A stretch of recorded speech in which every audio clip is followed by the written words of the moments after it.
Does this book work as a movie? Hi, my name's Maddie and welcome to my series where I discuss movie adaptations and whether they do justice to their original source material. In the first part, I started with my favorite movie adaptation, American Psycho, and I also talk a little bit about what I look for in a good movie adaptation, so check that out if you're interested. And since I started with my all-time favorite, I figure now I should showcase my least favorite movie adaptation, Wuthering Heights. Where do I even begin?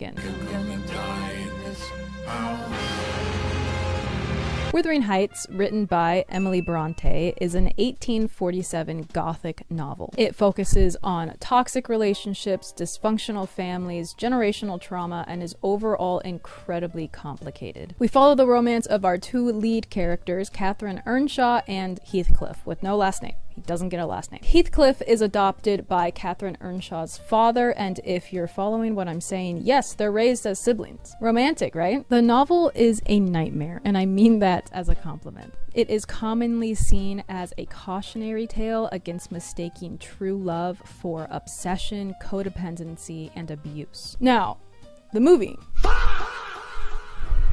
Wuthering Heights came out at the beginning of this year and stars Margot Robbie and Jacob Elordi. To its credit, it is watchable. It is by no means the worst thing I have ever watched, but that's where my minimal praise ends. The book is split into two parts. The movie only covers the first part, and Lord knows there will never be a second part, or else we would have seen it advertised the week after this movie came out. All the darker themes of generational trauma and dysfunctional families are gone. Even the most fundamental gothic elements of the book are stripped away for frills, lace, gem freckles, and latex dresses. And that's the most egregious part for me. Change the names of the characters and it would have nothing to do with Bronte's novel. There's no reason for it to be called Wuthering Heights except for marketing purposes and capitalism, but that's a subject for another day. This movie is a mere fan fiction of the novel, and honestly, I'm not even against making fan fiction. We've done it before and we can do it again. What gets me is the false advertising of it all. Based on the trailers, you'd expect this to be a sensual, kinky romance film, something like 50 Shades of Grey, right? No, I cannot stress to you how tame this movie is. There's not even nudity. And listen, I'm not begging for nudity, but you would think a movie advertised like this would have something going on. Nothing